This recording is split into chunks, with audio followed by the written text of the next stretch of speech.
तत्सवितुर्वरेण्यं भर्गो देवस्य धीमहि धियो यो नः प्रचोदयात्।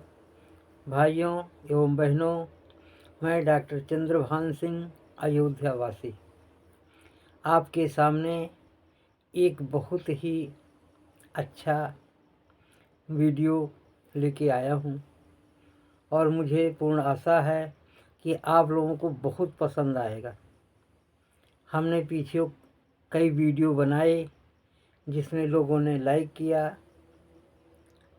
और काफ़ी लोगों ने बड़ी प्रशंसा की। सो मेरे मन में आया कि एक नया वीडियो अपलोड करते हैं जो हर परिवार में, हर घर में उपयोगी होगा। सभी लोग इसको पसंद करेंगे। आज की स्थिति हमारे घर परिवार में बहुत ही दुखद है, दयनीय है। लोग आपस में लड़ाई झगड़ा करते रहते हैं। छोटी छोटी बातों को लेके बात का बतंगड़ बढ़ा देते हैं।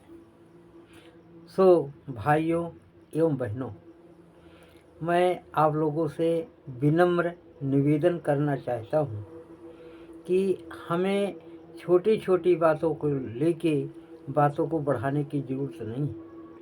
हमें क्या करना है, हमें सूझबूझ से जीना है। छोटी छोटी बातों को वहीं ख़त्म कर देना है जहाँ से वो शुरू हो रही है। अगर हम उसका बात का बतंगड़ बढ़ाएंगे तो एक छोटी सी बात बड़ी बात में बदल जाएगी। इसके लिए हमें सभी लोगों को अपने मन में एक सहन शक्ति की बात को लानी पड़ेगी, सहनशील बनना पड़ेगा। और अपने घर परिवार में यदि हम सहनशील नहीं बनेंगे तो कहाँ बनेंगे? क्योंकि हमारा घर, हमारा परिवार सुख धाम कहा जाता है। सुख धाम, जहाँ सुख है। लेकिन जहाँ सुख है, अगर हम वहाँ पर कलेश डालते हैं, छोटी छोटी बातों को बड़ी बात बनाते हैं, एक दूसरे को हम ताना देते हैं, वैमनस्य बन जाता है। और ये वैमनस्य कई सालों तक चलता रहता है। तो भाइयों एवं बहनों, मैंने बड़ा विचार किया कि हम अपने भाइयों और बहनों को कुछ ऐसी चीज़ दें, ऐसी चीज़ समझाएं कि यदि हमारे भाई और बहनों में ये चीज़ समझ में आ जाए तो घर के अंदर सुख शांति लौट सकती है।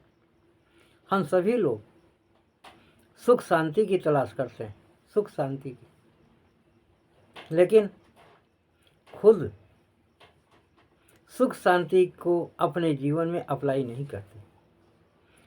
मुंह से कटु वचन निकलते हैं, कटु वचन, जिसका हमारे जीवन में बड़ा बुरा प्रभाव पड़ता है और हमारे परिवार के अंदर उस कटु वचन के द्वारा कलेश पड़ जाता है।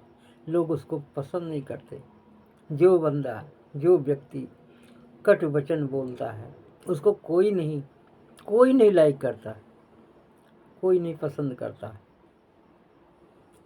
इसलिए कहते हैं, तुलसी मीठे बचन ते सुख उपजत चहु ओर, वशीकरण एक मंत्र है तज दे वचन कठोर, तज दे वचन कठोर। तुलसीदास जी कहते हैं कि यदि आप मीठे वचन बोलते हैं तो एक वशीकरण है। जो सुनेगा वो आपके मीठे वचनों को सुनने के लिए आपकी तरफ मुखातिब हो जाएगा। इसलिए कहते हैं कि अपने हृदय में, अपने दिल में जब भी कुछ बोला जाए, प्यार से बोला जाए, मीठे वचनों से बोला जाए, जिससे लोग खिंचे हुए उनका वशीकरण हो जाए, ऐसी भाषा बोलो। तज दे वचन कठोर, कठोर वचन को त्याग दो, तज दे वचन कठोर। वचनम किम दरिद्रम, कहते हैं बोलने में क्या नुकसान है, कौन सी गरीबी है, अपने पास से क्या जा रहा है, केवल बोल ही तो रहे हैं। वचनम किम दरिद्रम बहुत बढ़िया उपाय है। यदि हम सभी लोग घर में, परिवार में मीठे शब्दों का प्रयोग करें, मीठे वचनों का प्रयोग करें, तो घर हमारा स्वर्ग बन सकता है।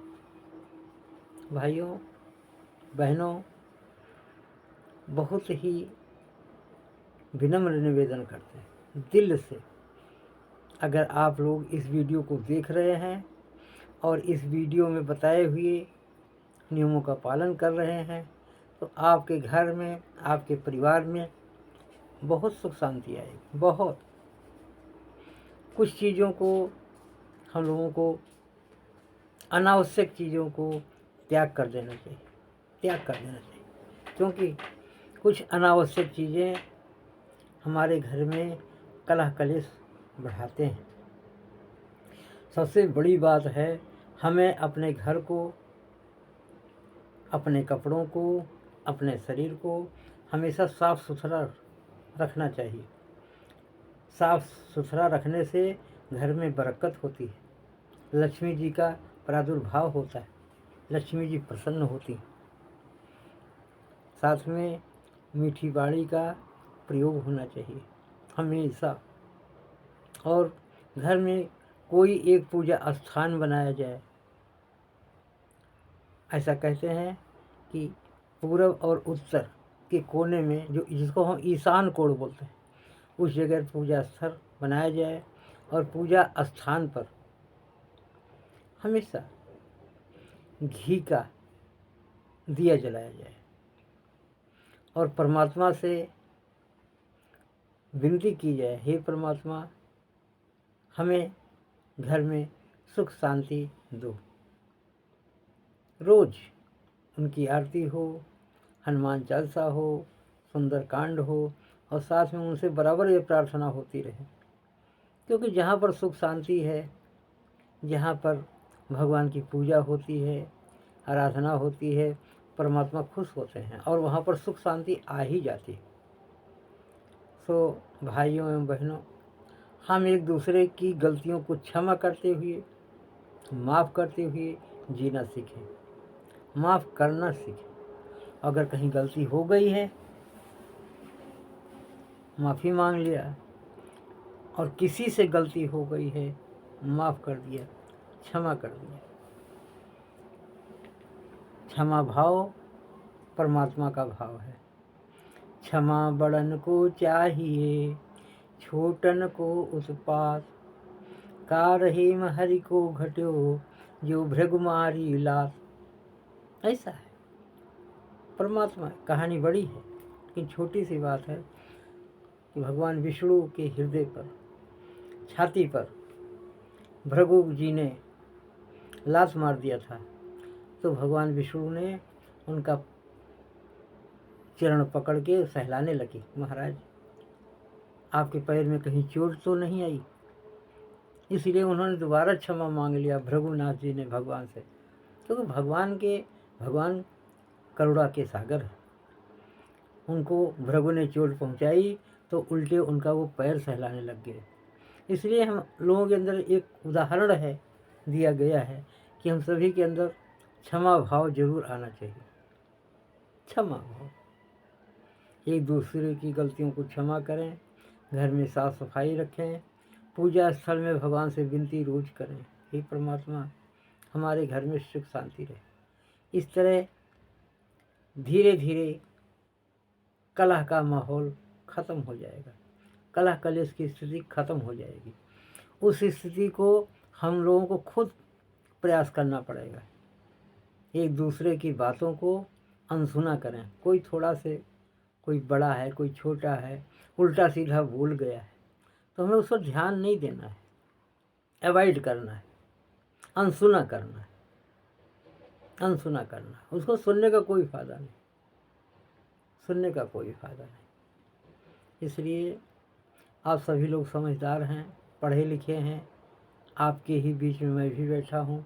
कुछ हमारा ये अनुभव है, और आप सभी का अनुभव है कि अगर हम थोड़ी सी सहन शक्ति बढ़ा लें, जिसको हम कहते हैं टोलरेंस पावर अगर बढ़ा लें, तो हमारे घर में कलह कलेश धीरे धीरे ख़त्म।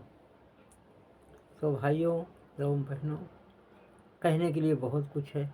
आप समझदार हैं, आप वीडियो को बहुत ध्यान से देख रहे हैं, और हमारा तो एक इशारा है। आप सब जानकार हैं, सब जानते हैं, बस ज़रूरत है इसको अपने जीवन में अपनाने की,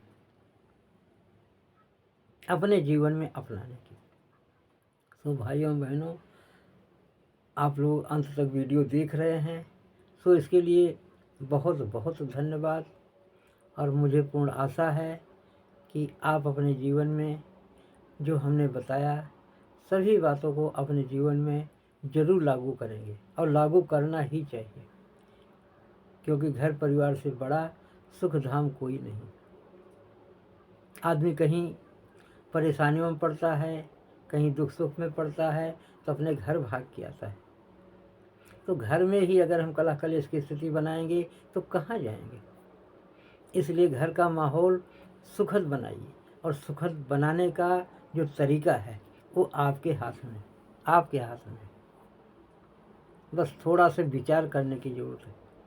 इसलिए मैं बार बार विनती करता हूँ, अपना सुधार संसार की सबसे बड़ी सेवा। अपना सुधार करो, खुद क्षमा करना सीखो, खुद शांति में रहना सीखो, खुद परमात्मा के दरबार में बैठिए, मंदिर में बैठिए, और उनसे क्षमा प्रार्थना रोज़ करिए कि महाराज हमको क्षमा दीजिए, घर में हमारी शांति दीजिए, हमारे घर में सुख दीजिए, हमारे परिवार में एकता दीजिए। परमात्मा ज़रूर सुनेगा, आप भी सुधरेंगे, आपका परिवार भी सुधरेगा। तो भाइयों, बहुत बहुत धन्यवाद। यदि वीडियो पसंद आई हो तो लाइक कर दो, सब्सक्राइब कर लेना। हम नई नई वीडियोज़ अपलोड करेंगे, आपको सुनने को मिलेगा। और टिप्पणी भी लिखना, कमेंट लिखना, जिससे हमें पता लगे कि आप क्या सुनना चाहते हैं, क्या देखना चाहते हैं। ज़रूर वीडियो में कमेंट में लिखिए, जिससे हमें भी पता लगे, और हम आपके लिए नई नई वीडियो बना के लाएं, और आप देखें, सुनें, हमारा भी हौसला बढ़े, और आपको भी नई नई चीज़ का ज्ञान हो। सो वीडियो देखने के लिए बहुत बहुत धन्यवाद। जय जय श्री सीताराम, जय जय श्री सीताराम।